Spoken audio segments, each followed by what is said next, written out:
اب میں دعوت دیتا ہوں ڈاکٹر مقصود احمد، لیکچرر شعبہ علوم اسلامیہ، یونیورسٹی بہاولپور۔ ان کا ہے ٹاپک ارکان ایمان، ایمان و اسلام کا استحضاء اور اس کے اثرات۔ تشریف لائیں اور اپنے مقالے کا ابسٹریکٹ پیش کریں۔ الحمدللہ وحدہ والصلاة والسلام علی من لا نبی بعد وبعد۔ بعد حمد اللہ وثنائہ وسلام علی افضل انبیائہ، اشکر کل من تسبب فی قیامی اليوم امامکم، اعنی هذه الجامعة ورئیسها ورئیس هذه الشعبة وجميع مدرسیها۔ معزز سامعین، میرے آج کے اس مقالے کا عنوان ہے ارکان ایمان و اسلام کا استحضاء اور اس کے اثرات۔ ارکان ایمان و اسلام کیا ہیں، ان کی اہمیت کیا ہے اور اس کے دلائل کیا ہیں، یہ میرا خیال بیان کرنے کی ضرورت نہیں۔ مختصراً اتنا کہہ لینا کافی ہے کہ ارکان ایمان آپ کے داخلی ایمان کی جو بلڈنگ ہے اس کے وہ عناصر ہیں جو آپ کے ایمان کو بچائے ہوئے ہیں، اور ارکان اسلام آپ کے ظاہری ایمان یا آپ کے ایمان کے وہ مظاہر ہیں جہاں آپ کا داخلی ایمان نظر آتا ہے۔ اسلام کی تعلیمات استحضاء کے حوالے سے بڑی مفصل ہیں۔ اللہ رب العزت نے، رسول اللہ صلی اللہ علیہ وسلم نے استحضاء سے ہر چیز کے بارے میں تفصیلاً منع کیا۔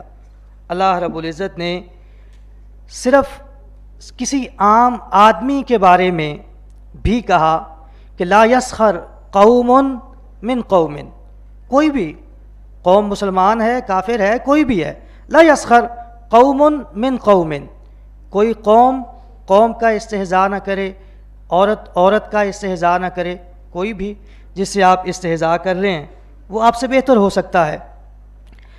جب اسلام ان سب چیزوں کا استحضاء کرنے کی ممانعت کرتا ہے، ہم اسی اسلام کے بنیادی ارکان کا استحضاء کرنے پہ تلے ہوئے ہیں۔ ہمارے معاشرے میں دین کی جو مبادیات ہیں، جو ایمان کے ارکان ہیں اور اسلام کے ارکان ہیں، ہم ان کے ساتھ بھی استحضاء کرتے ہوئے نظر آتے ہیں۔ استحضاء ہے کیا؟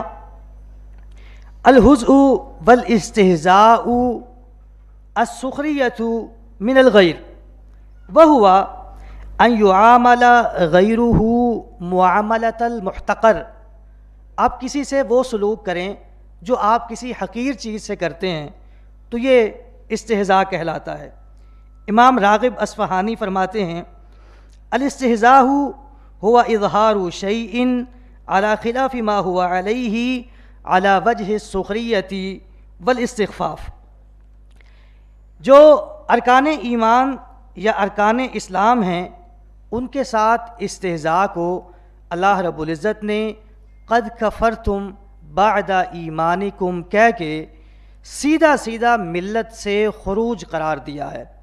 اگر ہم ائمہ کرام کی عبارات میں دیکھیں، رسول اللہ صلی اللہ علیہ وسلم کے فرامین میں دیکھیں تو ہمیں صراحت سے یہ نظر آتا ہے کہ رسول اللہ صلی اللہ علیہ وسلم فرماتے ہیں ان العبد لیتکلم بالکلمۃ ما یتبین بها، احساس ہی نہیں کرتا بندہ کیا کہہ رہا ہوں، لیکن یذل بها فی النار ابعد ما بین المشرق، اتنا بندہ جہنم میں گہرائی میں چلا جاتا ہے جتنا مشرق و مغرب کا درمیانی فاصلہ ہے۔ اور الفصل فی الملل والاہواء والنحل میں علامہ ابن حزم رحمہ اللہ فرماتے ہیں وصح بالنص ان کل من استہزأ باللہ تعالی، ارکان ایمان میں سے من استہزأ باللہ تعالی او بملک من الملائکۃ او بنبی من الانبیاء علیہم السلام او بآیت من القرآن او بفریضۃ من فرائض الدین فہی کلھا آیات اللہ تعالی بعد بلوغ الحجۃ الیہ فہو کافر. آپ کا استہزاء باللہ ہے، بالرسول ہے، بنبی ہے، بآیت من القرآن ہے، بفریضۃ من فرائض الدین ہے، سب کا انجام ایک ہی ہے کہ فہو کافر. ابن نجیم رحمہ اللہ اس سے بھی بڑھ کے فرماتے ہیں کہ یکفر بعیبہ ملکا من الملائکہ او الاستخفاف بہ. آپ کسی فرشتے کا مذاق اڑائیں، کسی فرشتے کو تحقیر اور تنقید کا نشانہ بنائیں، آپ ایمان کے دائرے سے باہر نکل جائیں گے.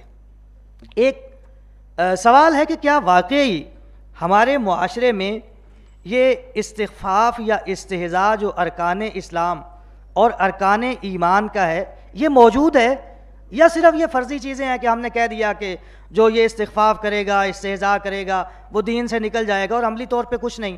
جیسے ایچ او ڈی صاحب فرما رہے تھے کہ میں معذرت پہلے کر لیتا ہوں، بات بعد میں کرتا ہوں، تو میں بھی اگر جان کی امان پاؤں تو میں ہمارے معاشرے سے صرف چند مثالیں پیش کرتا ہوں ارکان ایمان اور ارکان اسلام کے استہزاء کی.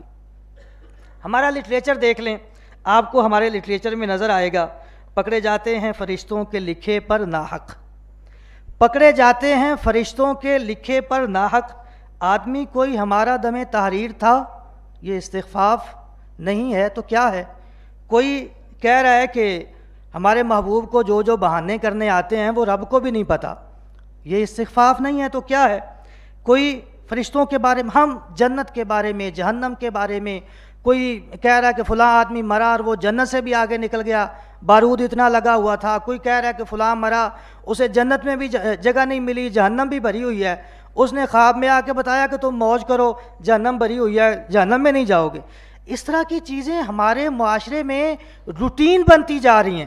ہم ان چیزوں کو لائٹ لینے لگے ہیں. ایون ہم جو اسلامی علوم سے وابستہ لوگ ہیں، ہمارے ہاں بھی یہ چیزیں اتنی عام ہوتی چلی جا رہی ہیں کہ ہمارے ارد گرد یہ ہو رہی ہوتی ہیں اور ہمیں محسوس نہیں ہو رہا ہوتا.